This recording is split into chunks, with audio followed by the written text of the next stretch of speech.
우주의 먼지, 인간의 비밀을 찾아가다. 지구의 끝, 먼지 책방.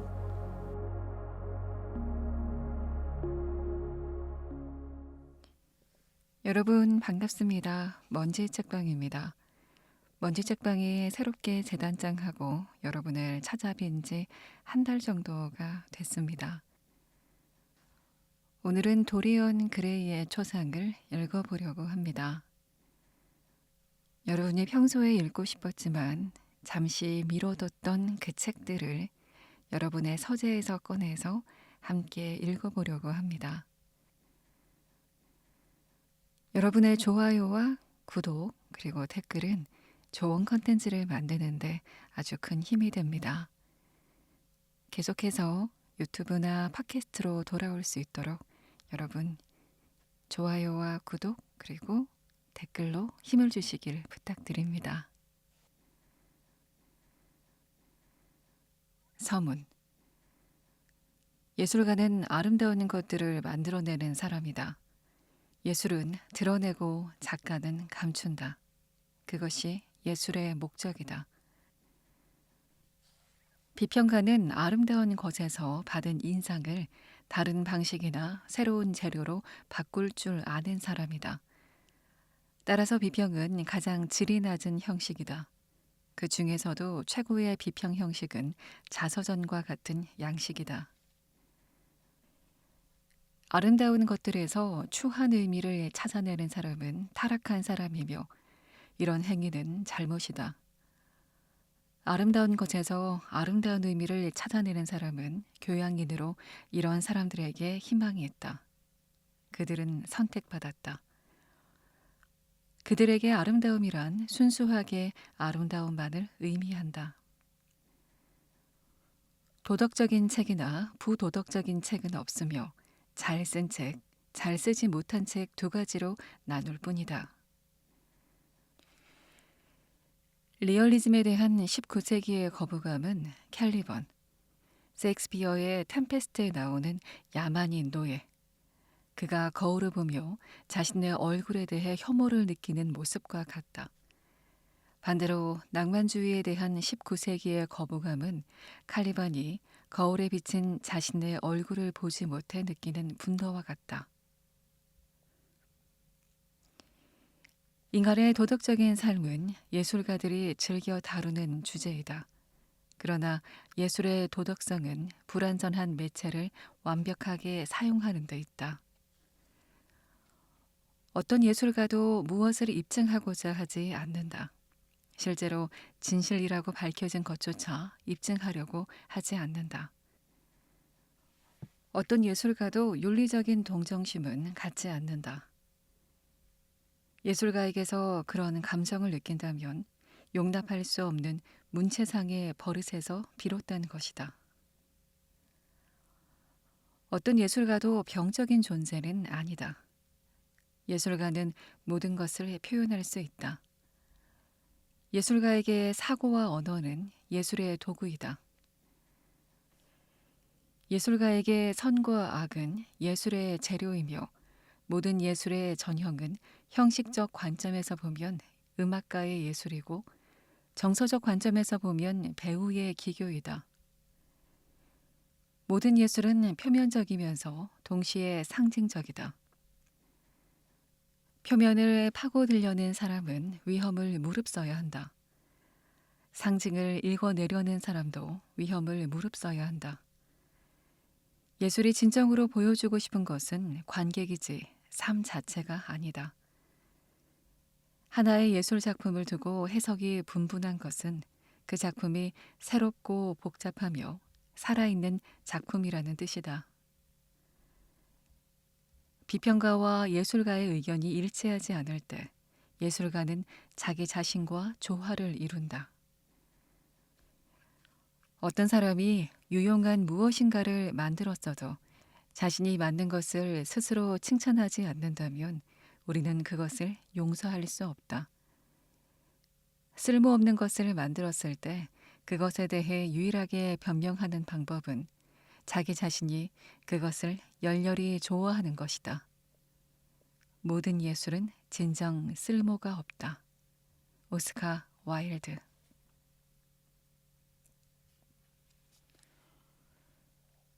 도리언 그레이의 초상 1. 화실에는 진한 장미향이 가득했다. 정원의 여름의 산들바람이 불자 강렬한 라일락과 분홍색 꽃을 피운 산사나무의 은은한 향기가 열린 창문을 통해 들어왔다. 헨리 워튼 경은 늘 그랬듯이 페르시아산 융단으로 겉감을 댄 소파에 드러누워 연신 담배를 피우며 달콤한 냄새를 피우는 꿀처럼 노란 금사슬나무 꽃송이를 바라보았다. 불꽃같이 아름다운 꽃들의 무게를 지탱하지 못한 가지가 간들거리고 커다란 유리창 앞을 가린 긴 명주 커튼에는 새들의 그림자가 언뜻언뜻 스쳐 순간적으로 환상적인 일본화를 보는 것 같은 느낌을 주었다. 그는 문득 창백한 옥색 얼굴을 가진 도쿄의 화가들을 떠올렸다. 그들은 어쩔 수 없이 고정화된 모습을 보일 수밖에 없는 예술을 통해서 빠른 속도감과 운동감을 전하려고 노력하는 예술가였다. 길게 자란 잔디밭을 날아가거나 여기저기 흩어진 인동 덩굴에 먼지 낀 금빛꽃 사이를 빙빙 도는 꿀벌의 날개 소리로 인해 주위의 고요가 더욱 숨막혔다. 런던의 둔탁한 소음이 마치 먼 곳에서 들리는 오르간 소리처럼 묵직하게 들려왔다. 방 한가운데에는 이젤이 세워져 있고 그 위에 빼어나게 아름다운 청년의 전신 초상화가 놓여 있었다. 조금 떨어진 곳에 그 초상화를 그린 화가 바질 홀워드가 앉아 있었다. 그는 몇 년 전에 갑자기 사라져서 굉장히 큰 소동을 일으킨 장본인이다. 그 때문에 온갖 억측이 떠돌기도 했다. 그는 작품 속의 아름답고 우아한 청년을 바라보며 기쁜 미소를 지었다. 미소는 쉽게 사라질 것 같지 않았다. 그런데 갑자기 그가 자리에서 벌떡 일어나서 눈을 감은 채 눈꺼풀에 손가락을 가져다 댔다. 깨기 싫은 기묘한 꿈을 머릿속에 붙잡아 두고 싶은 표정이었다.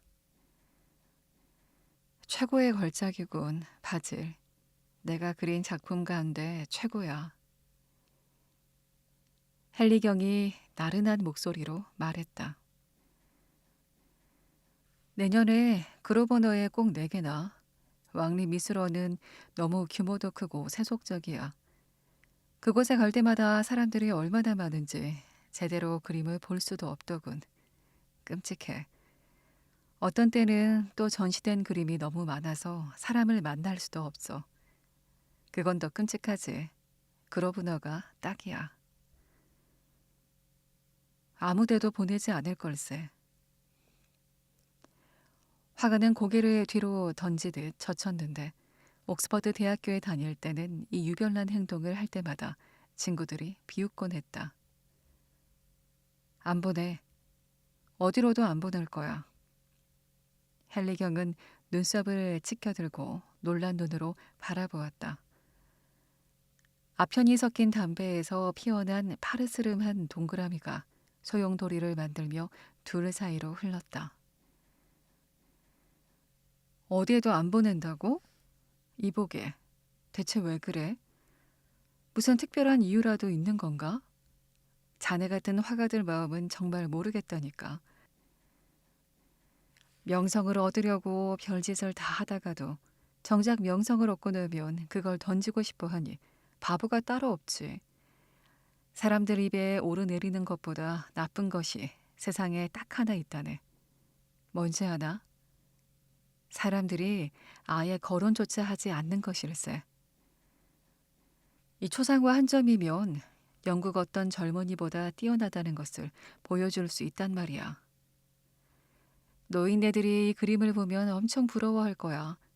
물론 노인네들이 조금이라도 감정이 남아 있다면 말이지만. 자네가 나를 비웃겠지만 나는 이 작품을 전시할 생각이 없어. 이 그림 속에 나 자신을 너무 많이 투영했거든. 헨리경은 소파에서 몸을 쭉 뻗으며 웃었다. 자네가 그렇게 웃을 줄 알았네. 하지만 그래도 어쩔 수 없어. 자신을 많이 집어넣었다고? 바질, 자네가 그렇게 자부심이 강한 줄 몰랐네. 거칠고 험한 얼굴에 새까만 머리카락을 지닌 자네와 상아와 장미잎으로 만든 것 같은 이 젊은 아도니스 사이에 닮은 점이라고는 눈을 씻고 봐도 없군. 바질 홀워드, 그 초상화 속 청년은 나르시스 같지만 자네는 뭐랄까. 지적인 표정이야 있지만 그것뿐이야. 게다가 지적인 표정이 나오기 시작하면 아름다움이라는 것은 완전히 사라지고만이 문제지. 지적인 것은 어느 얼굴에서든 조화를 깨트리는 법이거든. 사람이 앉아서 생각을 하는 그 순간부터 사람에게는 코만 남거나 이마만 남거나 아주 끔찍한 모습으로 변해버린단 말일세. 학문과 관련한 분야에서 성공한 사람들을 좀 생각해 보라고. 그 작자들이 얼마나 흉측한가. 물론 성직자는 제외일세. 교회 사람들은 생각이라는 것을 안 하거든. 한 주교는 자신이 18살일 때 들은 얘기를 여든이 되도록 짓거리고 있단 말이지. 그러니 늘 유쾌한 표정을 지을 수밖에. 자네가 그린 신비로운 젊은이 이름이 뭔지 말하지 않았지만 그 그림이 나를 행복하게 만드는군. 정말 마음에 들어. 저런 사람은 절대 생각이라는 것을 하지 않아. 내 장담하지. 그 친구는 머리를 쓰지 않는 아름다운 젊은이로 구경할 꽃이 없어진 겨울에도 우리의 머리를 식힐 필요가 있는 여름에도 늘 곁에 있어 주었으면 하는 친구라네. 바질, 자네는 저 젊은이와 하나도 안 닮았단 말이야. 괜히 우쭐해하지 말라고. 해리, 내 말을 그렇게도 이해를 못하겠나? 물론 생긴 건 다르지. 나도 잘 알고 있어. 정말 닮았다고 하면 내가 미안해지지. 믿지 못하겠단 말인가? 진실을 말해주지. 육체적으로든 지적으로든 모든 면에서 뛰어난 사람들에게는 숙명 같은 게 있어. 역사 속에서 우유부단한 왕들에게 붙어 다니는 불행과 같은 그런 종류의 숙명이지. 주변 사람과 비슷하다는 건 축복이야. 이 세상에서는 추한 사람들이나 어리석은 사람들이 행복해. 그들은 그저 편안히 앉아서 세상사를 구경만 하면 되니까. 그들이 설령 승리의 쾌감 같은 것을 모른다고 해도 적어도 패배의 쓰라림은 맛보지 않아도 되니 말이야. 그들은 아무 고민도 없이 초연하게 불안감 따위 갖지 않고 살고 있으니 우리 모두 본받아야 해. 그들은 다른 사람들을 파멸시키지도 않고 다른 사람들 손에 파멸당하지도 않아. 해리, 자네의 부나 신분, 내 예술, 그리고 도리언 그레이의 훌륭한 외모처럼 신이 우리에게 준 것들로 인해 도리어 우리는 그만큼 고생을 하는 거야. 지독하게 고생하는 거지. 도리언 그레이? 그 젊은이 이름인가?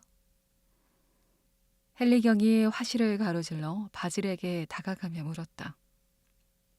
그래, 저 청년 이름이지. 자네에게 말하지 않으려고 했지만.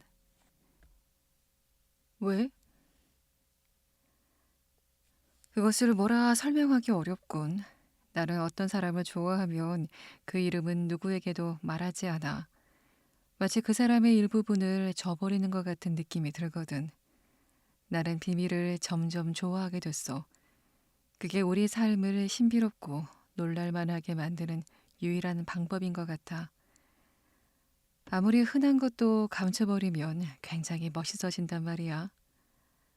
런던을 떠난다고 하면 나는 주변 사람들에게 행선지를 말하지 않아. 그것을 말해버리면 여행의 즐거움이 사라지거든. 그것을 바보 같은 습관이라고 할지도 모르겠지만 어쨌든 그게 내 삶에 많은 로맨스를 가져다 주는 것 같아. 자네는 내가 정말 어리석은 것 같은가? 천만의 바질. 자네는 내가 결혼했다는 사실을 잊은 게로군. 결혼이 가진 매력 중에 하나는 서로를 속이는 생활이 부부 사이에 필요하다는 거야. 나는 내 아내가 어디에 있는지 몰라. 내 아내도 내가 무슨 짓을 하고 다니는지도 모르지. 우리가 가끔 만날 때, 같이 식사를 하거나 공작의 집을 방문하거나 할 때는 만나지. 정말 심각한 얼굴로 터무니없는 이야기들을 나누곤 한다래. 아내는 그런 상황에 아주 능숙하거든. 날짜를 틀리는 법도 없어. 매번 날짜를 혼동하는 나와는 달라. 내가 가끔 날짜를 틀리게 말해도 조금도 화내지 않아. 차라리 화내거나 난리를 치면 좋으련만 그저 비웃기만 한다네. 해리, 난 자네가 결혼 생활을 그런 식으로 이야기하는 게 싫어. 바질은 정원으로 나가는 문 쪽으로 천천히 걸어가며 계속 말을 이었다. 자네는 정말 좋은 남편이면서도 본인이 가진 장점을 부끄럽게 여기는 것 같아. 아주 괴상해. 도덕적인 이야기를 늘어놓지는 않지만 잘못을 저지른 적도 없잖아. 그러니까 그런 냉소적인 태도는 그냥 거칠의 일 뿐이야. 자연스러운 태도를 갖는다는 것도 일종의 거칠애야. 내 생각에는 그것이야말로 사람을 가장 약올리는 것이라니까. 헨리경은 웃음을 터뜨리며 큰 소리로 말했다. 두 사람은 함께 정원으로 나가 높은 월계수 아래 놓인 긴 대나무 의자에 앉았다. 햇볕은 월계수 잎에서 반짝였고 하얀 데이지가 풀밭에서 파르르 떨었다. 잠시 후 헨리경이 회중시계를 꺼냈다. 이제 가봐야겠군, 바질. 가기 전에 내가 던진 질문에 대한 대답을 들어야겠어. 헨리경이 중얼거리듯 작은 목소리로 물었다. 무슨 질문? 바질은 땅바닥을 내려다보며 말했다. 잘 알잖아. 모르겠어, 해리. 그럼 말해주지. 자네가 왜 도리언 그레이의 초상화를 전시하지 않으려는지 진짜 이유를 말해달라는 걸세. 말했잖아? 아니, 안 했어. 자넨 그 그림 속에 자신을 많이 투영했기 때문이라고 했지만 그건 너무 유치한 대답이야. 해리. 홀워드는 헨리경의 얼굴을 똑바로 보면서 말했다. 화가가 감정을 담아 그린 초상화는 어느 것이나 다 예술가 자신의 초상화지 모델의 초상화가 아니야. 모델은 그저 우연한 계기로 대상이 된 것뿐이야. 화가는 모델을 그리는 것이 아니라 캔버스 위에 자신을 나타내는 거라고 할 수 있지. 내가 그 그림을 전시하지 않으려는 것은 그 그림 속에 담긴 내 영혼의 비밀이 드러날까 겁이 나서라고. 그래? 그래, 그 비밀이라고 하는 게 뭔가? 헨리경이 웃으며 물었다. 말해주지. 홀워드는 이렇게 대답하긴 했지만 당혹스러운 표정이었다. 바질, 어서 말해보게. 헨리경이 재촉했다. 이거 참. 사실 별로 할 말이 없네. 게다가 자네가 이해할 수 있을지 걱정도 되고. 아마 자네는 내 말을 믿지도 않을 거야. 헨리경은 몸을 굽혀 풀밭에 핀 분홍색 데이지를 꺾고 자세히 살피며 미소를 지었다. 설명해주면 이해할 수 있을 거야. 믿는 문제라면 나는 아무리 어려운 것이라도 믿으려고만 든다면 믿는 사람이야. 그는 하얀 깃털로 장식된 듯한 작고 둥근 황금색의 표면을 뚫어지게 들여다보았다. 바람이 불어 나무에 매달린 꽃송이들이 흔들렸다. 별 모양 꽃송이가 달린 라일락이 육중한 무게를 이기지 못하고 나른한 공기 속에서 이리저리 움직였다. 여치 한 마리가 담장 근처에서 울어대고 길고 가느다란 잠자리 한 마리는 투명한 푸른 날개를 하늘거리며 날았다. 헨리경은 바질의 심장 박동 소리가 들리는 것 같았다. 무슨 소리가 그의 입에서 튀어나올지 궁금했다. 이런 얘길세. 화가는 잠시 머뭇거리다가 입을 열었다. 2달 전에 브랜든 부인 집에서 열린 파티에 갔었어. 자네도 알겠지만 우리처럼 가난한 예술가들은 가끔씩 사교계의 얼굴을 비춰서 우리가 야만인이 아니라는 것을 증명해야만 하거든. 언젠가 자네가 말한 것처럼 이브닝 코트에 하얀 넥타이만 갖추면 주식 중개인이라도 교양인 취급을 받을 수 있잖아. 방 안에서 화려하게 치장을 한 여인들과 짜증나는 왕립 미술원 사람들 틈에서 한 10분가량 대화를 시도하고 있었어. 그런데 갑자기 누군가가 나를 보고 있다는 게 느껴지는 거야. 누구지 하고 몸을 돌렸을 때 처음으로 도리언 그레이를 봤지. 서로 눈이 마주쳤을 때 내 얼굴에서 피가 빠져나가는 것처럼 하얗게 질리고 있다는 것이 느껴졌어. 이상한 공포감이 나를 덮쳤지. 그는 존재하는 것만으로도 상당히 매력적인 사람이었어. 만약 내가 이대로 가만히 있으면 내 본질과 영혼, 내 예술 같은 모든 것들이 그에게 빨려 들어갈 것만 같다는 생각이 들었지. 잘 알고 있겠지만 해리, 내가 원래 독립적인 사람이잖아. 늘 나는 내가 나의 주인이라고 생각하며 살았어. 항상 그랬어. 도리언 그레이를 만나기 전까지 말이야. 그런데 바로 그때 어떻게 설명해야 좋을까?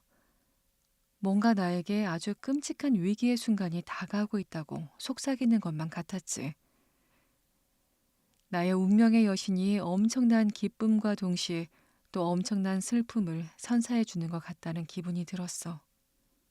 점점 두렵더군. 그래서 그곳에서 나가야겠다고 생각했어. 양심 문제가 아니라 비겁함 같은 것 때문이었지.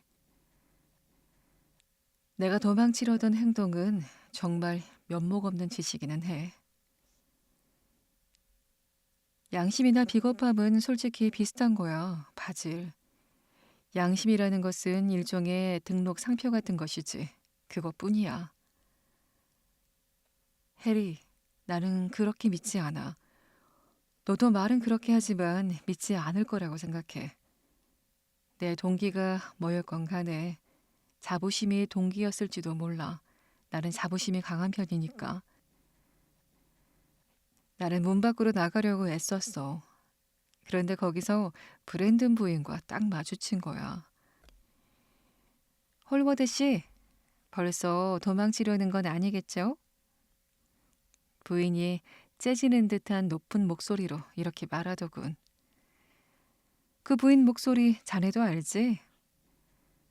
그럼 알지. 그 여자는 외모가 볼 것 없다는 것만 빼면 공작새 같은 여자잖아. 헨리경이 신경질적으로 생긴 긴 손가락으로 데이지 꽃잎을 잘게 찢으면서 말했다. 부인을 떼어낼 수가 없더군. 그녀는 나를 데리고 왕족들, 별 모양과 가터 모양 훈장을 단 사람들, 보석 박힌 커다란 머리 장식을 하고 앵무새 부리처럼 생긴 코를 가진 중년 부인들에게 가서 나를 소개해줬어. 자기가 가장 아끼는 친구라고. 그 전에 딱 한 번 본 것뿐인데 나를 치켜 세워주느라 그런 것 같아. 그때 내 그림 몇 점이 큰 성공을 거둔 후 싸구려 신문 몇 군데에서 내 그림을 일컬어 19세기 불멸의 작품이라고 떠들어대기는 했는데 그것을 기억했는지도 모르지. 그러다가 어느 순간에 좀 전에 나를 뒤흔들던 바로 그 청년과 딱 마주친 거야. 눈도 마주치고 몸도 거의 닿을 정도로 말이지. 나는 브랜든 부인더러 그 젊은 청년에게 나를 소개해달라고 부탁했지. 지나치게 무모한 짓은 아니었어. 피할 수 없는 일이었거든. 누가 소개해주지 않았더라도 우리는 서로에게 말을 걸었을 거야. 그건 정말이야. 나중에 도리언도 그렇게 얘기했거든. 그도 우리가 서로 알게 될 운명이라고 느꼈다고 했어. 그래. 브랜든 부인은 그 멋진 청년을 어떻게 소개하던가? 헨리경이 물었다. 내가 알기로 그 부인은 모든 손님의 중요한 면을 요약해서 간단하게 소개하는 걸 좋아하지. 한 번은 붉은 얼굴에 아주 사나운 인상을 한 늙은 신사에게 데려간 적이 있어. 그는 온몸에 훈장을 덕지덕지 붙였더군. 그런데 부인이 내 귀에 대고 속삭인다는 게 방 안에 있는 사람들 모두 그 새소리를 들을 수 있게 말하는 거야. 듣기도 민망한 얘기들이라 나는 그냥 도망치고 말았어.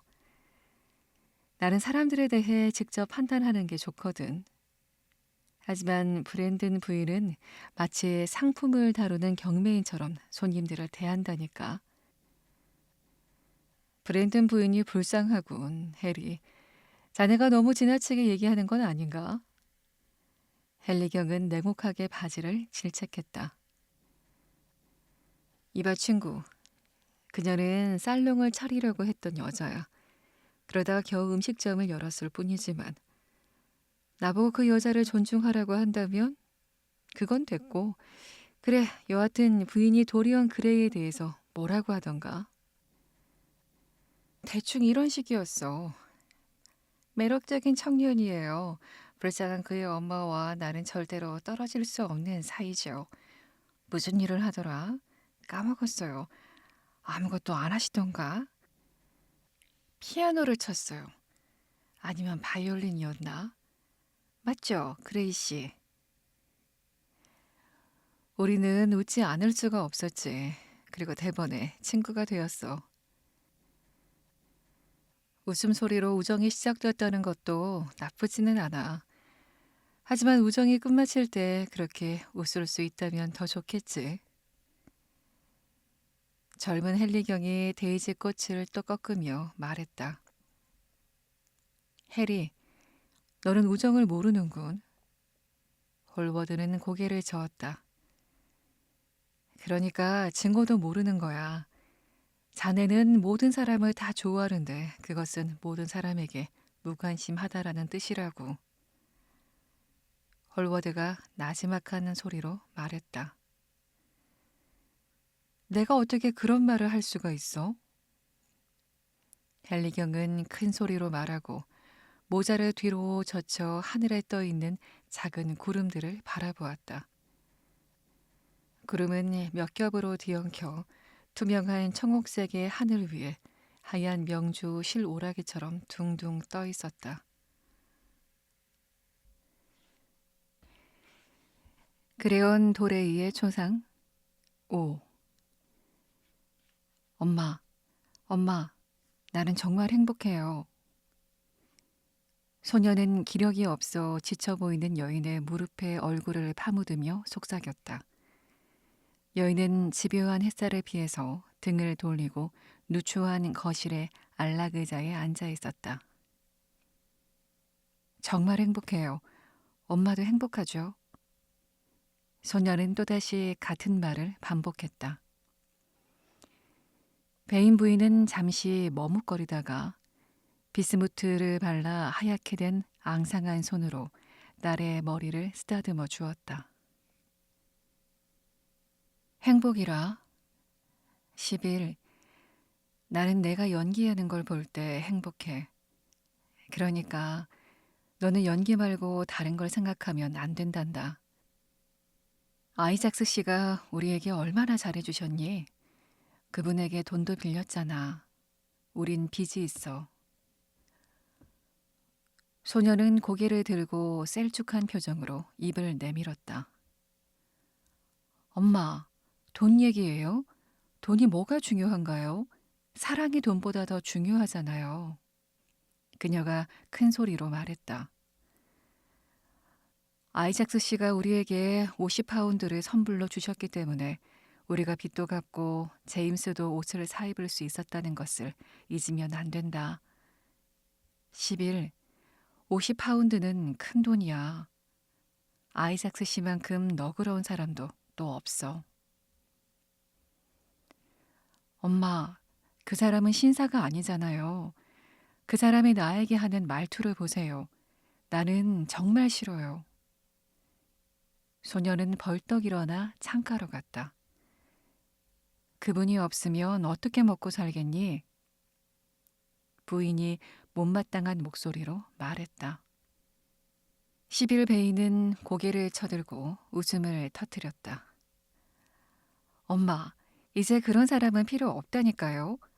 우리 아름다운 왕자님이 생활을 책임져 줄 거예요. 그녀는 말을 멈췄다. 피 속에서 장미 한 송이가 피어나는 듯 양볼이 붉어졌다. 숨결마저 가빠지는지 꽃잎 같은 입술이 벌어지고 가느다랗게 떨렸다. 열정적인 남풍이 불어 그녀의 온몸을 휘감더니 단정한 그녀의 치마를 흔들었다. 나는 그 사람을 사랑해요. 그녀가 순진하게 말했다.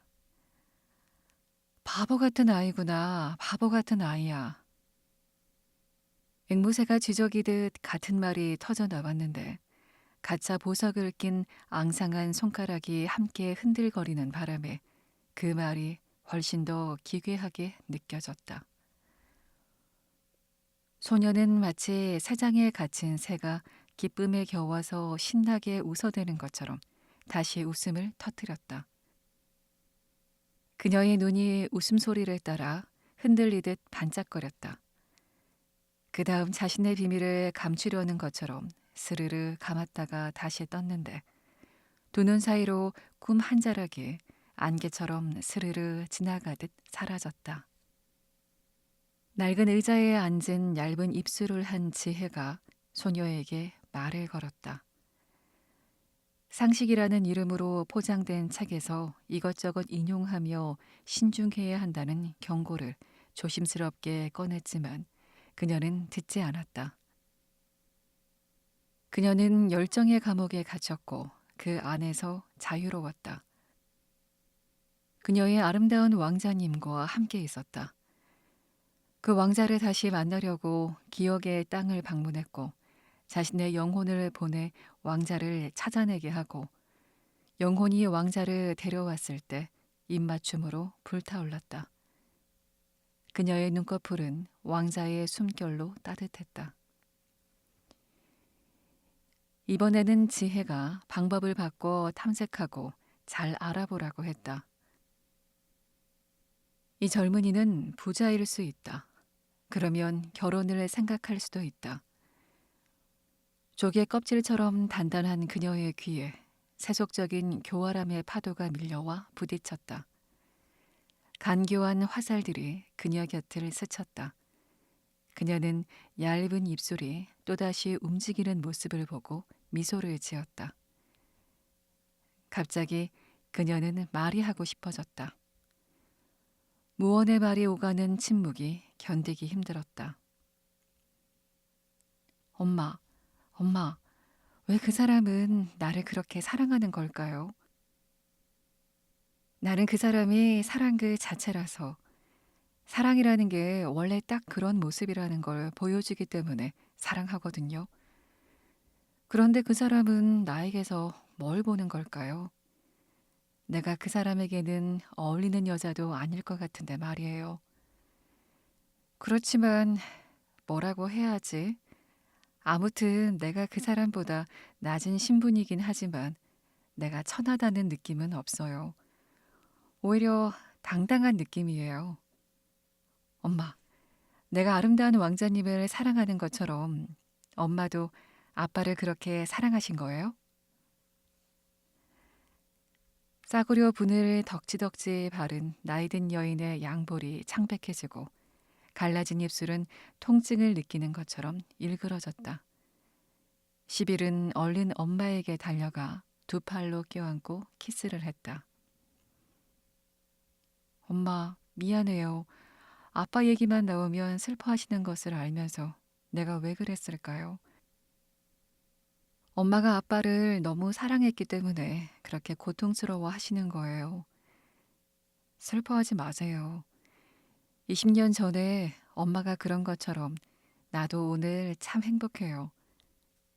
아, 이 행복이 영원히 계속되면 얼마나 좋을까요? 얘야, 너는 너무 어려서 사랑에 빠지는 게 뭔지도 몰라. 그리고 내가 그 젊은이에 대해 아는 게 뭐 있니? 이름도 모르고 말이야. 아직은 모든 게 좋지 않단다. 제임스도 오스트레일리아로 떠날 테고 엄마는 생각할 게 너무 많구나. 내가 좀 더 신중하게 행동하고 생각도 더 많이 했으면 좋겠다. 하지만 아까 말한 것처럼 그 청년이 부자라면 아, 참. 엄마, 엄마, 내가 행복하도록 놔두면 안 돼요? 배인 부인은 자기 딸을 흘기 쳐다보더니 연극 배우들에게 종종 제2의 천성이 되곤 하는 연극적인 몸짓으로 딸아이의 팔을 붙잡았다. 바로 그 순간에 문이 열리면서 덥수룩한 갈색 머리의 소년이 방 안에 들어왔다. 땅딸막한 체구에 손과 발이 크고 행동은 서툴고 굼떠 보였다. 그의 누나의 고운 모습은 하나도 닮지 않았다. 아마 누가 봐도 온우이라는 사실을 짐작하기 어려울 것 같았다. 배인 부인은 아들을 뚫어져라 바라보면서 더 활짝 웃었다. 마치 마음속으로 자기 아들을 관객이라고 생각하고 이 장면을 아주 인상적이고 재미있는 장면이라고 여기고 있는 것 같았다. 10일, 나를 위한 키스를 남겨둬야지. 소녀는 악이 없는 선한 목소리로 투덜대듯 말했다. 오, 짐, 너는 키스를 좋아하지 않잖니. 너는 무서운 늙은 곰이야. 10일은 소리 높여 말하고는 방을 가로질러 달려가 동생을 안아주었다. 누나, 나랑 산책하자. 이 끔찍한 런던은 다시 볼 것 같지 않거든. 정말 그러고 싶지 않아. 제임스 베이는 누나를 다정하게 바라보았다. 예, 그런 끔찍한 말은 하지 마라. 베인 부인은 나지막하게 말하고 한숨을 내쉬면서 겉만 번지르르한 무대 의상을 집어 헝겊을 대고 깁기 시작했다. 그녀는 아들이 조금 전 딸과 함께 만든 연극 무대에 함께 서지 않는 게 서운했다. 아들이 같이 참여하기만 해도 더 생생하고 멋지게 만들 수 있었을 텐데. 왜요, 엄마? 전 진심인데요. 엄마는 속상하구나. 나는 내가 오스트레일리아에서 돈을 좀 벌어서 돌아올 거라고 믿는다. 식민지에는 사교계라는 게 없을 테고 사교계라고 부를 만한 것도 없겠지. 그러니 꼭 돌아와서 여기 런던에서 자리를 잡아야지. 사교계라고요? 저는 그런 건 알고 싶지도 않아요. 어머니와 시비를 연극 무대에서 벗어나게 할 수 있을 만큼 돈을 벌고 싶을 뿐이에요. 두 사람이 연극 무대에 서는 건 정말 싫어요. 오, 짐, 정말 못됐구나. 아무튼 나랑 산책할 거지? 멋질 것 같구나. 내 친구들에게 작별 인사를 하러 나갈 줄 알았어. 너에게 지저분한 파이프를 줬던 톰 하디랑 그걸 피운다고 놀려댄 네드 랭턴 말이야. 여기서 보내는 마지막 밤을 나와 함께 보내겠다니 넌 정말 다정해. 자, 그럼 나가볼까? 하이드파크로 가자. 하지만 내 꼴은 너무 초라한걸. 거기는 멋쟁이들만 가잖아. 그가 인상을 찡그리며 말했다. 짐, 말도 안 되는 소리 하지 마. 그녀는 짐의 외투 소매를 쓰다듬으며 작은 소리로 말했다. 그래, 좋아. 잠시 머뭇거리던 짐이 말했다. 하지만 옷 갈아입는데 너무 오래 걸리면 안 돼. 그녀는 기뻐서 어쩔 줄 모르는 것처럼 춤을 추면서 나가더니 큰 소리로 노래를 부르며 2층으로 뛰어 올라갔다. 위층에서 그녀의 작은 발이 종종거리며 돌아다니는 소리가 들렸다. 어머니, 제 짐은 모두 준비됐어요? 제임스는 방 안을 두세 차례 서성이다가 의자에 앉아있는 여인에게 고개를 돌렸다. 그럼 다 됐단다, 제임스. 지난 몇 달간 그녀는 거칠고 고집센 아들과 단둘이 있는 것을 거북해했다. 비밀을 감추지 못하는 성격 탓에 아들과 눈이라도 마주치기라도 하면 쩔쩔매기 일쑤였다. 그녀는 아들이 뭔가 의심을 하고 있다는 생각이 자꾸만 들었다. 아무런 말을 하지 않고 침묵이 길어지면 더욱 참기 어려웠다. 그러면 그녀는 불평을 터뜨리곤 했다. 여자란 복종하고 굴복하는 자세를 취하면서 공격을 하는 것처럼 상대를 공격하면서 방어를 하는 법이다. 제임스, 난 내가 선원 생활에 만족했으면 좋겠다. 그 일을 너 스스로 선택했다는 사실을 잊지 말도록 해라. 너는 사무 변호사 사무실에 취직할 수도 있었잖니?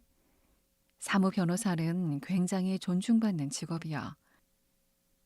시골에서는 명문가 사람들과 자주 어울리기도 하는데 말이다. 나는 사무실에서 일하는 것도 서기가 되는 것도 싫어요. 엄마 말씀이 옳아요. 내가 선택한 일이에요. 다만 어머니는 10일 누나를 잘 보살폈으면 해요. 누나에게 나쁜 일이 생기지 않도록 꼭 좀 지켜주세요. 제임스, 이상한 말도 다 한다.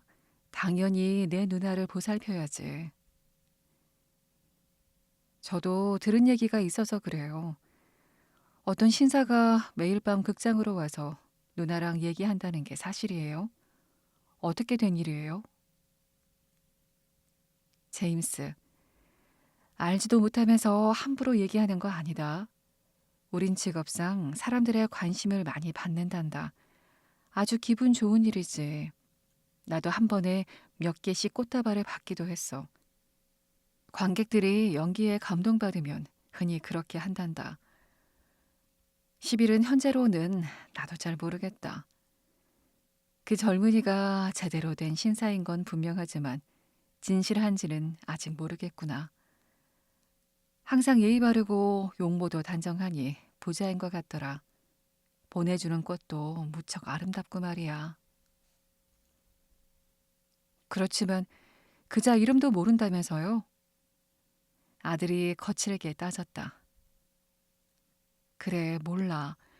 그 젊은이가 아직 진짜 이름을 밝히지 않았거든. 그런데 그게 낭만적이지 않니? 아마도 귀족일 거야. 제임스 베이는 입술을 깨물었다. 아무튼 누나를 잘 지켜주세요. 잘 돌봐주시라고요.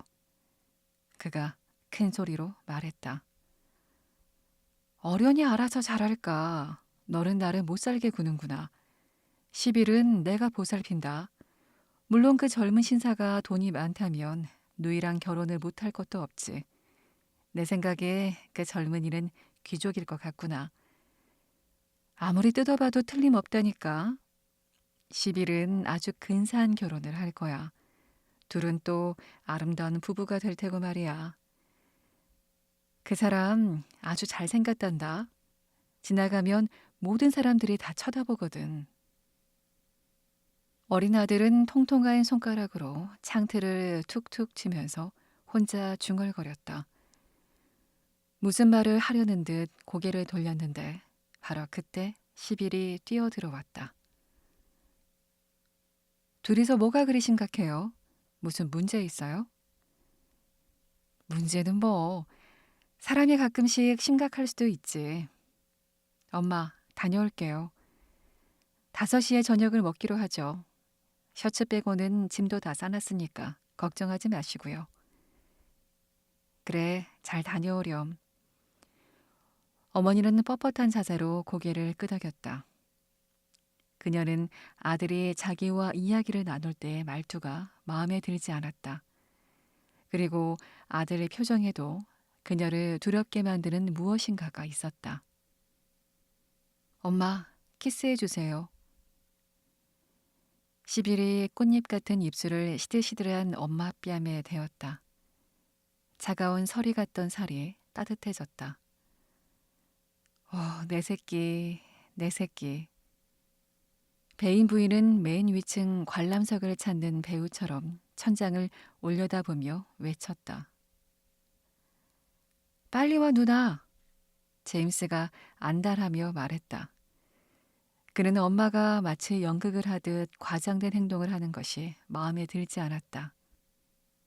두 사람은 바람이 부는 햇살 속으로 나와 음산한 유스턴 거리를 천천히 걸었다. 지나는 사람들이 침울한 표정에 누추한 옷차림, 단단한 체격을 한 그가 우아하고 세련된 여자와 걷는 모습을 보며 이상한 듯 힐끗거렸다.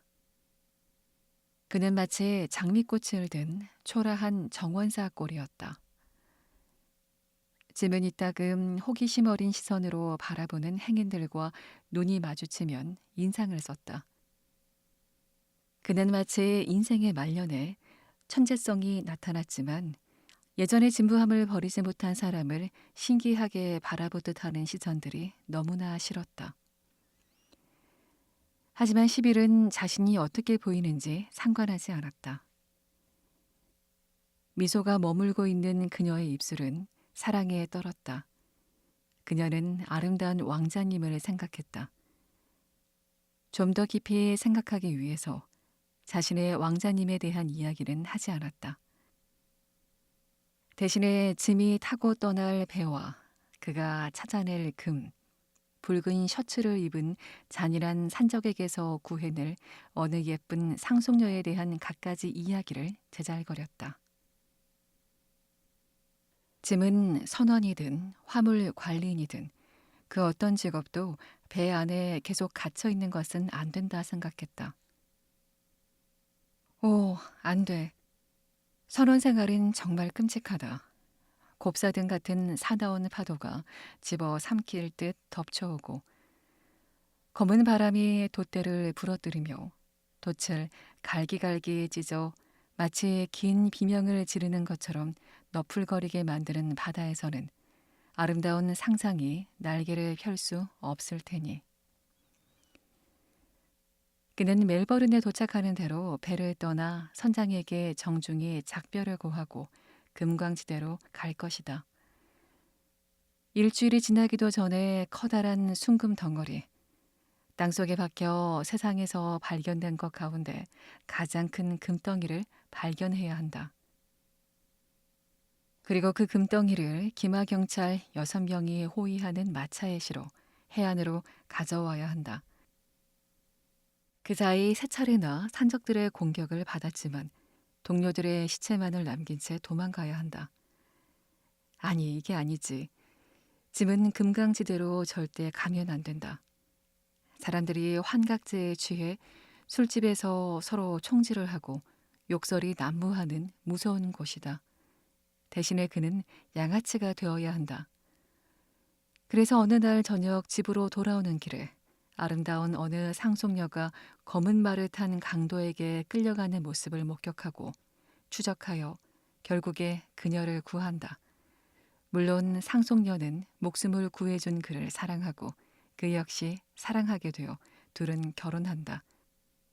고국으로 돌아와 런던의 커다란 저택에서 행복하게 살아야 한다.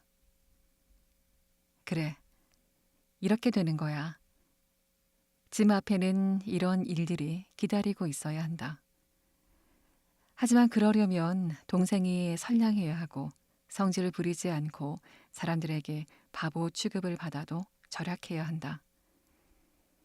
그녀가 비록 동생보다 한 살 많을 뿐이지만 그래도 인생에 대해서는 훨씬 더 많은 것을 알고 있으니 또 그는 매일 밤마다 누나에게 편지를 써야 하고 잠자기 전에 기도를 해야 한다. 하느님은 선한 분이라 동생을 지켜줄 것이다. 그녀도 동생을 위해 기도할 것이고 동생은 부자가 되어 몇 년 후에 행복한 모습으로 돌아와야 한다. 짐은 누나가 하는 말을 듣기는 했지만 시큰둥한 표정으로 아무 대답도 하지 않았다. 집을 떠난다는 생각에 마음이 아팠다. 하지만 그가 우울하고 시무룩한 것은 그것 때문만은 아니었다. 그가 비록 경험은 많지 않지만 10일에게 시련이 찾아올 것 같은 강한 예감으로 더욱 마음이 무거웠던 것이다. 누나가 사랑에 빠진 그 젊은이가 나쁜 뜻으로 접근한 것은 아닌지 그가 신사라고 하는데 그 때문에 짐은 그가 더 싫었다. 설명하기 힘들지만 마음속 깊이 자리한 계급적인 본능 탓이었다. 또 그는 자신의 어머니가 천박하고 허영심 많은 사람이라는 것을 잘 알고 있었다. 바로 그런 어머니 때문에 11과 10일의 행복이 위협을 받으리라는 예감이 강하게 다가왔다. 어린아이들은 자신의 부모를 사랑하는 것으로 삶을 시작하고 점점 자라면 부모를 판단하고 때로는 용서하는 일도 생기기 마련이다. 어머니, 그는 어머니에게 뭔가 묻고 싶은 게 있었다. 서로 말을 하지 않고 지낸 몇 개월 동안 마음속에 간직하고 있던 생각이었다. 극장에서 우연히 들었던 한마디 말, 어느 날 밤에 무대 출입구에서 기다리던 그의 귀에 들려왔던 조롱어린 속삭임이 머릿속에 무서운 생각으로 자라났다.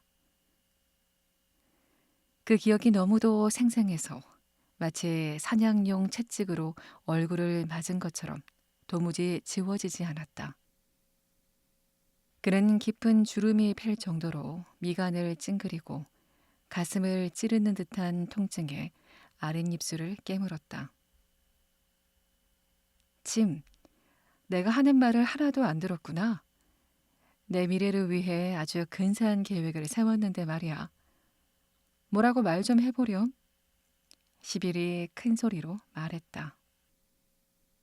무슨 말을 하라는 거야? 그런 거 있잖아.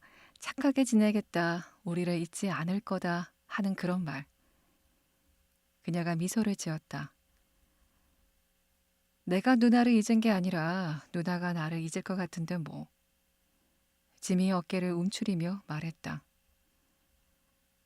그게 무슨 말이야? 그녀의 얼굴이 빨개졌다. 새 친구가 생겼다는 얘기 들었어. 그 사람 누구야? 왜 나에게는 말을 안 했어? 누나에게 별로 좋을 것 같지 않은 사람이야. 그만해, 짐. 그 사람을 나쁘게 말하지 마. 내가 사랑하는 사람이란 말이야. 그 사람 이름도 모르잖아. 대체 누군데? 나도 알 권리가 있다고. 그는 아름다운 왕자님이라고 부른단다.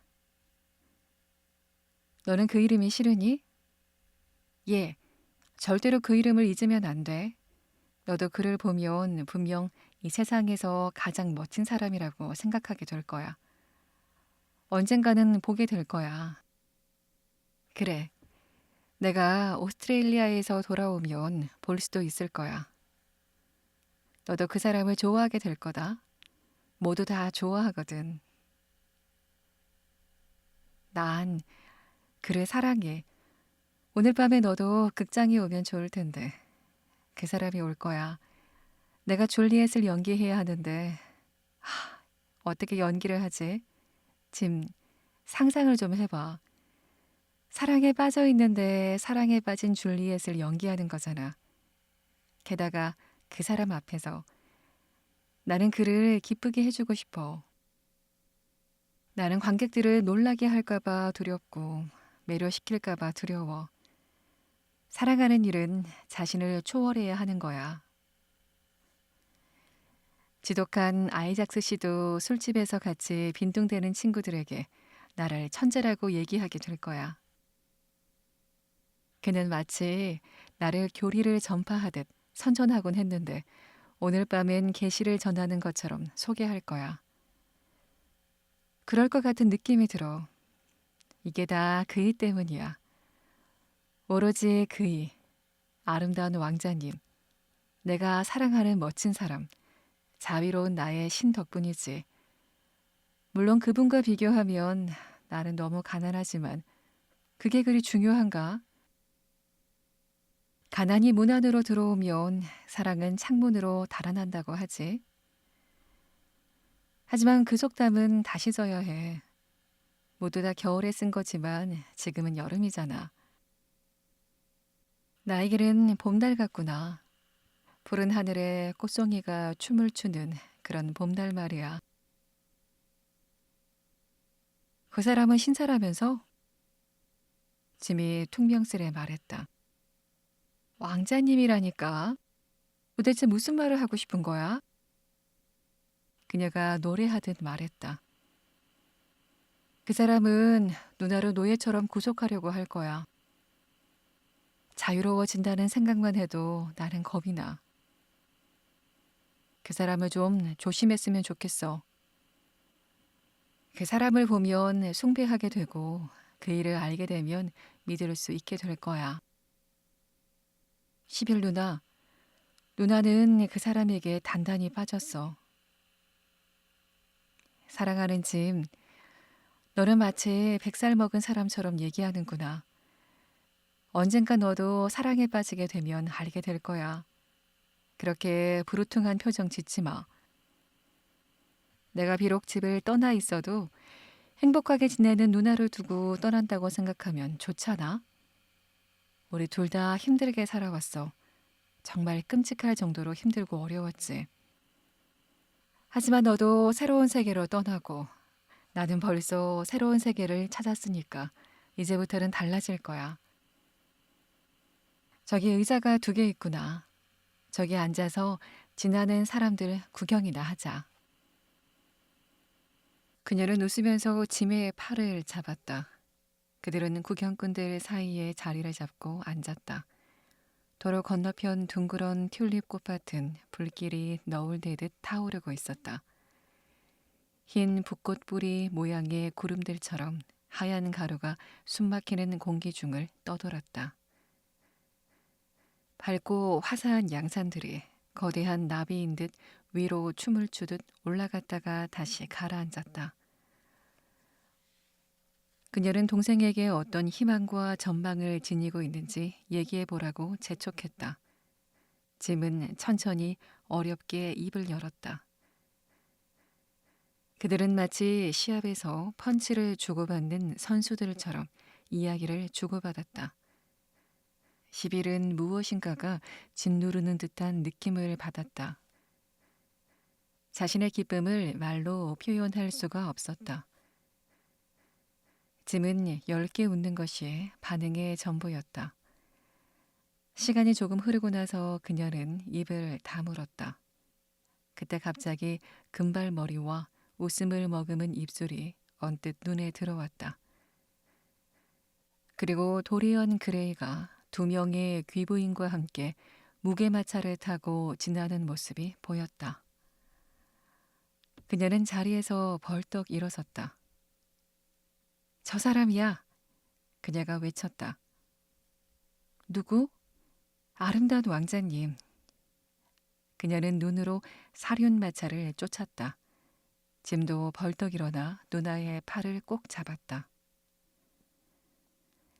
어느 쪽이야? 누군지 알려줘. 손으로 가리켜봐. 꼭 봐야겠어. 그가 소리쳤다. 하지만 그 순간 베릭 공작의 마차가 그 사이를 지나갔고 그러는 사이 도리언 그레이가 탄 마차도 공원을 빠져나가 버렸다. 지나가 버렸어. 내가 보여주고 싶었는데. 시빌이 슬픈 목소리로 중얼거렸다. 나도 보고 싶었는데.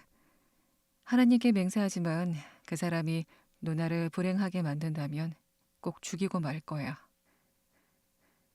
시빌은 공포에 질려 짐을 바라보았다. 짐은 같은 말을 다시 한 번 했다. 그 말이 칼이 되어 주변 공기마저 자르는 듯했다. 주위에 있던 사람들은 어이없다는 표정으로 바라보았다. 시빌 곁에 서 있던 어떤 여자는 소리를 죽여가며 킥킥거렸다. 그만 가자, 짐, 가자고. 그녀가 속삭였다. 그녀가 앞장서서 사람들 사이를 헤치고 나가자 짐은 마지못해 따라 나섰다. 그는 자신이 했던 말이 만족스러웠다. 그들이 아킬레우스 동상에 이르렀을 때 시빌이 돌아섰다. 동정의 빛이 눈에 어려 있었지만 금세 웃음으로 바뀌었다. 그녀는 동생을 바라보며 고개를 흔들었다. 넌 참 바보야, 짐. 어쩌면 그렇게 바보 같니? 심술 맞고 어리석어. 내가 무슨 말을 하는지도 모를 거야. 질투도 많고 고약해. 너도 얼른 사랑에 빠져봐야 할 텐데. 사랑에 빠지면 사람이 착해지거든. 아까 내가 한 말은 너무 심했다고.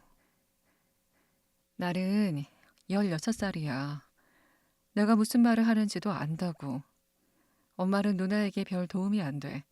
누나를 어떻게 돌봐줘야 하는지도 모르시거든. 지금 같아서는 오스트레일리아에 가는 것도 그만두고 싶어. 계약만 하지 않았어도 그렇게 했을 거야. 오, 짐. 제발 너무 심각하게 생각하지 마. 그러니까 네가 꼭 우스꽝스러운 멜로드라마에 나오는 주인공 같다. 엄마가 옛날에 정말 좋아해서 연기해보고 싶다고 하신 거였잖아. 너랑 말싸움하지 말아야지.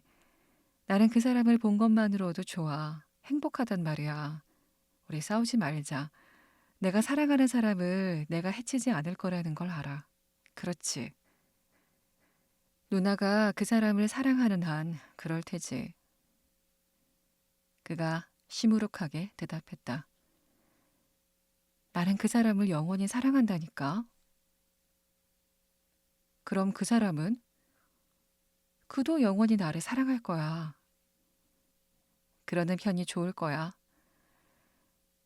시빌은 짐에게서 조금 물러섰다. 그러다가 다시 웃음을 터뜨리고 동생의 팔을 잡았다. 동생은 그저 어린 소년이었다. 그들은 마브라치에서 마차를 잡아 타고 유스턴 거리에 있는 자신들의 초라한 집으로 갔다. 5시가 넘은 시각이었다. 시빌은 무대에 오르기 전에 2시간가량 누워서 쉬어야 한다고 짐이 고집을 부렸다. 그는 누나에게 차라리 어머니가 안 계실 때 작별 인사를 하자고 말했다. 어머니는 울고불고 야단 법석을 떨게 분명한데 자기는 그런 상황이 싫다고 했다. 그들은 11의 방에서 작별 인사를 나누었다. 소년의 가슴 속에는 질투심이 불타오르고 낯선 이에 대한 사리 같은 격렬한 증오감마저 꿈틀댔다. 그 사람은 누나와 자신 사이에 끼어들어 사이를 갈라놓는 사람일 뿐이었다. 하지만 시빌이 두 팔로 그의 목을 안고 머리를 쓰다듬어주자 마음이 누그러졌다. 짐은 애정을 담뿍 담아 누나에게 키스했다. 아래층으로 내려가는 그의 눈에 눈물이 고였다. 아래층에서 어머니가 기다리다가 아들이 들어오자 시간을 지키지 않는다고 투덜거렸다. 그는 대꾸도 하지 않고 자리에 앉아 건성으로 밥을 먹었다. 식탁 주위로 파리가 날아다니고 얼룩 묻은 식탁보 위를 기어다니기도 했다. 짐은 천둥 같은 소리를 내는 합승마차 소리, 딸그락거리는 소형마차 소리가 들리는 가운데 얼마 남지 않은 자신의 시간을 집어삼키고 있었다. 잠시 후에 접시를 앞으로 밀어내고 두 손으로 머리를 감싼 그는 자신에게 알 권리가 있다는 생각이 들었다. 진작 들었어야 했다. 어머니는 두려운 마음으로 아들을 지켜보았다. 그녀는 입으로 기계적인 말을 내뱉고 손으로는 너덜거리는 레이스 손수건을 구겼다. 6시를 알리는 시계종이 울리자 짐이 일어나 문으로 향했다. 그러다가 갑자기 돌아서서 어머니를 바라보았다. 눈이 마주치자 짐은 어머니 눈에서 자비를 바라는 눈빛을 읽었고 그게 그를 더욱 화나게 했다. 어머니, 물어볼 게 있습니다. 사실을 말해주세요. 나에게도 알 권리라는 게 있거든요. 어머니, 아버지하고 정식으로 결혼하신 건가요? 그녀는 깊은 한숨을 내쉬었는데 안도의 표시였다. 며칠 몇 달을 두려워했던 그 순간이 마침내 다가왔지만 전혀 두렵지 않았다. 오히려 조금 실망스럽기까지 했다. 질문이 너무 노골적이었기 때문에 대답도 그럴 수밖에 없었다. 차근차근 이야기할 상황이 아니었다. 그녀는 형편없는 리허설을 떠올렸다. 안 했다. 그녀는 인생이 가혹할 정도로 단순하다는 생각이 들었다. 그럼 내 아버지는 건달이었나요? 짐이 두 주먹을 꽉 쥐며 소리쳤다. 그녀는 고개를 저었다. 내 아버지는 자유롭지 못했단다. 나는 그걸 알고 있었어. 하지만 우리는 무척 사랑했어. 내 아버지가 살아계셨다면 우리를 돌봐주셨을 거야. 얘야, 아버지에 대해 함부로 얘기하지 말았으면 좋겠구나. 내 아버지고 신사였어. 그분은 귀족 집안 출신이었단다. 나는 상관없어요. 하지만 11 누나가 잘못된다면 가만두지 않겠어요. 누나가 사랑하는 그 사람도 신사라면서요. 그가 그냥 그렇게 말한 건가요? 그자도 귀족이겠군요. 짐이 큰 소리로 말했다. 잠시의 굴욕감으로 그녀는 떨었다. 곧 그녀는 고개를 숙이고 눈물을 닦았다. 11에게는 이 엄마가 있잖아. 나에게는 아무도 없었어. 젊은이는 가슴이 뭉클해져서 어머니에게 다가가 허리를 굽혀 키스했다. 괜히 아버지에 대해 물어봐서 어머니 마음을 아프게 했군요. 죄송해요. 하지만 여쭤봐야 했어요. 전 이제 가봐야 해요. 안녕히 계세요, 어머니. 이제 돌봐야 하는 자식이 한 명뿐이라는 걸 잊지 마세요. 만일 그 남자가 누나에게 나쁜 짓을 하면 끝까지 찾아내서 개처럼 죽이고 말 거예요. 나를 믿으세요. 과장된 위협과 열정적인 몸짓, 감상적인 어조와 뒤따르는 심파조의 말들이 그녀에게는 인생을 더욱 생생한 것으로 만들어주는 것 같은 기분이 들었다. 그녀는 이런 분위기가 익숙했고 오히려 편하게 숨 쉴 수 있었다. 여러 달 만에 처음으로 아들이 자랑스러웠다. 그녀는 이런 감정, 이런 장면이 계속되기를 바랐지만 아들이 뚝 끊어버렸다. 트렁크를 나르고 머플러를 찾고 마부와 흥정을 하는가 하면 하숙집 일꾼도 부산스레 돌아다녔다. 그렇게 무서워했던 순간도 하찮은 세상 일에 묻혀버렸다. 아들이 마차를 타고 떠날 때 창가에서 찢어진 레이스 손수건을 흔들던 그녀는 실망스러웠다. 대단히 좋은 기회를 날려버렸다는 생각이 들었다. 그녀는 시빌에게 돌볼 자식이 하나밖에 남지 않아 섭섭하다고 말하며 마음을 달랬다. 아들이 한 말을 떠올리자 그녀는 흐뭇했다. 그러나 짐이 했던 위협적인 말은 시빌에게 들려주지 않았다. 그녀는 아주 실감나고 극적인 표현이었던 그 말을 기억하며 언젠가는 웃을 날이 올 것이라고 생각했던 것이다. 6. 바질, 소식은 들었지? 3인분 식사가 차려진 브리스톨 호텔의 조그만 방에 바질 홀워드가 나타나자 헨리경이 물었다. 무슨 소식 말이야, 해리? 홀워드는 머리 숙여 인사하는 웨이터에게 모자와 코트를 건네면서 물었다. 무슨 소식이지? 정치 얘기는 아니지? 정치는 관심 없어. 하원 의원 가운데 초상화를 그려주고 싶은 사람이 하나도 없다니까. 살짝 화장을 하면 좀 낫겠지만. 도리온 그레이가 약혼을 했다네. 헨리경은 홀워드를 자세히 살피며 말했다. 홀워드는 깜짝 놀라더니 얼굴을 찌푸렸다. 도리온이 약혼을 해? 말도 안 돼. 그가 큰 소리로 외쳤다. 사실일세. 누구랑? 여배우라고 하든가? 믿을 수가 없군. 도리온 그 친구가 얼마나 사리분별이 분명한데. 바질, 너무 똑똑하면 가끔 바보짓을 저지르는 법이라네.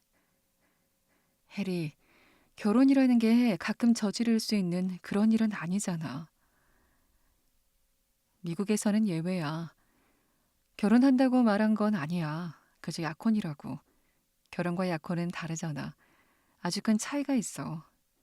나는 결혼은 똑똑히 기억하는데 약혼은 도저히 기억이 안 나. 약혼을 한 적이 없다고 생각하는 게 편해. 하지만 도리온 집안을 생각해보게 집이며 재산이며 모든 게 자신보다 수준 떨어지는 여자와 결혼을 한다는 건 말이 안 되지. 바질, 자네가 그렇게 얘기하면 도리온은 틀림없이 그 여자와 결혼을 하고야 말 거야. 분명히 그러고도 남을 친구야. 인간이 철저히 바보짓을 할 때는 항상 고귀한 동기가 있거든. 그 여자가 착하기만을 바라야겠군, 해리. 도리온이 만약 본성을 타락시키고 지성을 망가뜨리는 여자와 엮인다면 참을 수 없을 것 같아.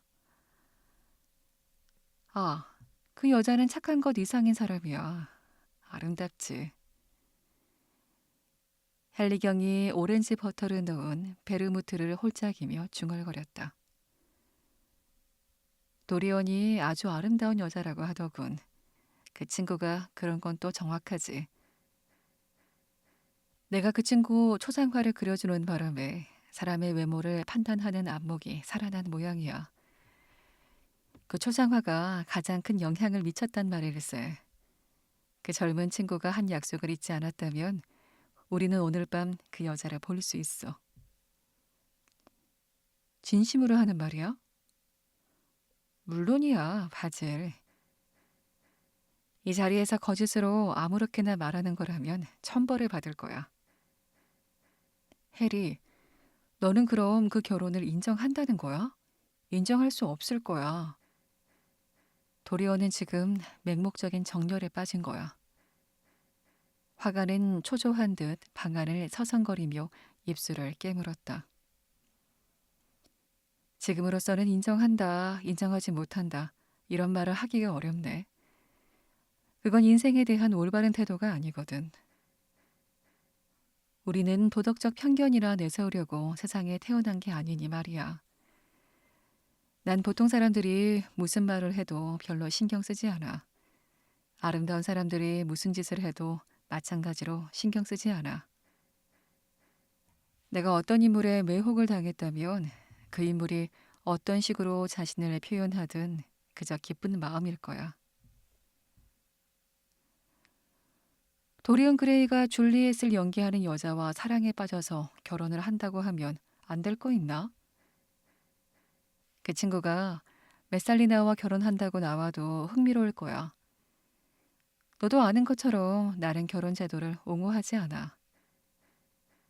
결혼의 문제점은 사람을 이기적이지 않게 만든다는 거야. 이기적이지 않은 사람은 색깔이 없어. 개성이 없단 말일세. 물론 반대로 더 복잡해지는 사람도 있긴 하지.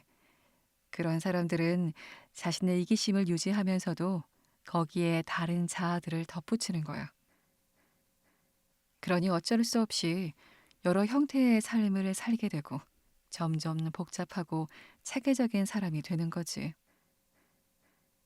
고도로 체계적이게 되는 게 인간 존재의 목적이 아닐까 싶네. 덧붙이자면 모든 경험은 다 가치가 있다는 말이야.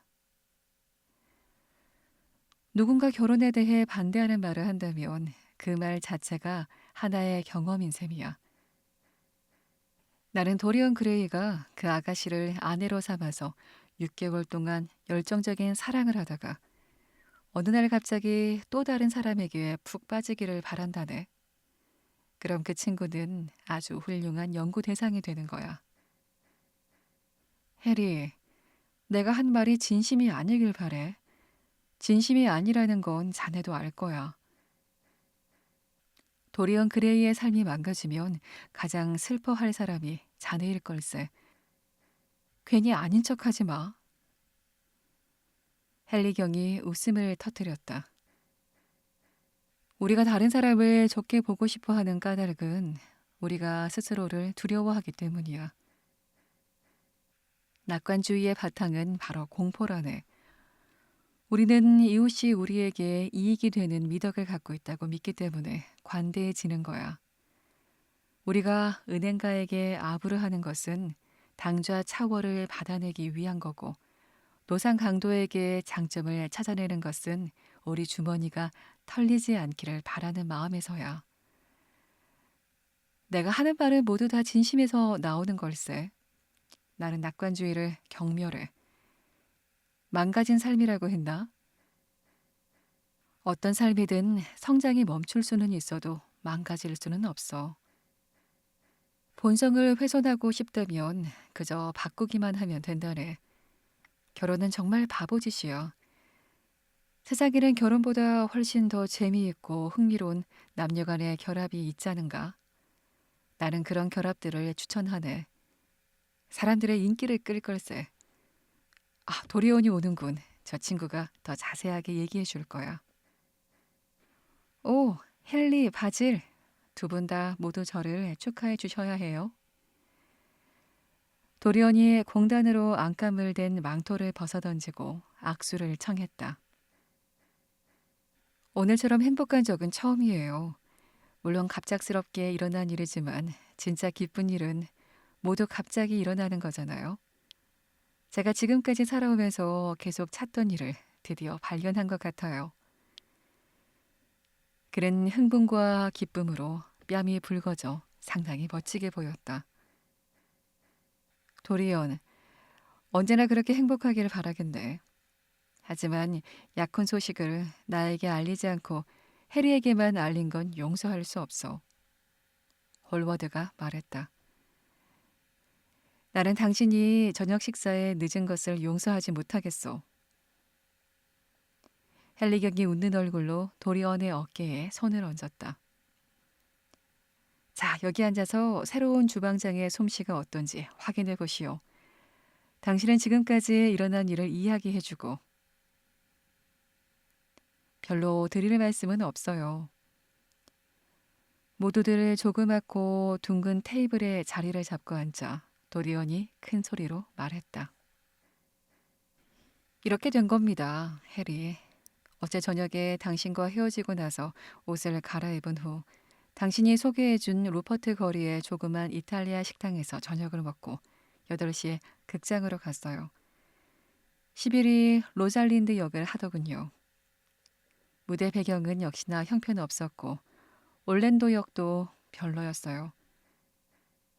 하지만 10일은 그녀를 봤어야 하는데 그녀가 시동옷을 입고 나왔을 때 어찌나 완벽하든지 황갈색 소매가 달린 초록색 벨벳 상의를 입고 십자 모양 데님을 맨 가늘고 긴 갈색 양말, 매의 깃털을 보석으로 고정한 조그맣고 아름다운 초록색 모자, 연한 붉은색 줄무늬에 모자 달린 망토. 지금까지 본 모습 가운데 가장 근사했답니다. 바질, 당신 화실에 있는 타나그라 인형이 가진 섬세한 우아함을 그녀가 가졌다니까요. 가냘픈 장미를 감싼 검은 잎사귀처럼 그녀의 머리카락은 얼굴을 감싸고 있지요. 연기는 그래요. 오늘 밤에 보면 아실 거예요. 그녀는 정말 천재적인 예술가랍니다. 그녀에게 완전히 푹 빠져서 음침한 객석에 앉아 있는데 19세기 런던에 있다는 사실조차 잊어버릴 정도였어요. 아무도 없는 숲속에 연인과 단둘이 있는 그런 느낌이었지요. 공연이 끝나고 무대 뒤로 가서 그녀와 이야기를 나누었어요. 함께 앉아 있는데 지금까지 보지 못한 표정이 눈에 어리는 거예요. 그 순간 저도 모르게 제 입술이 그녀에게 다가갔어요. 우리는 입을 맞췄어요. 그 순간 그 느낌을 표현할 수가 없네요. 지금까지 살아온 제 인생이 장밋빛 환희로 물든 그 한순간에 집중되는 것 같았어요. 그녀는 온몸을 떨더군요. 하얀 수선화처럼 떨었어요. 그러더니 무릎을 꿇고 제 손에 입을 맞췄어요. 이런 건 얘기하지 않으려고 했는데 말하지 않을 수가 없네요. 당연하지만 우리 약혼은 비밀이에요. 그녀도 자기 엄마에게 얘기하지 못했어요. 제 후견인들은 뭐라 할지 모르겠어요. 레들리 경은 분명히 엄청 화를 낼 거예요. 상관없어요. 어차피 성인이 되려면 1년도 채 남지 않은걸요. 그럼 제가 하고 싶은 대로 할 수 있잖아요. 바질, 저에게도 권리가 있는 거죠. 시에서 사랑을 얻고 셰익스피어 연극에서 제 아내를 찾아낼 권리 말이에요. 셰익스피어에게 말하는 법을 배운 입술들이 내 귓가에 비밀을 속삭였답니다.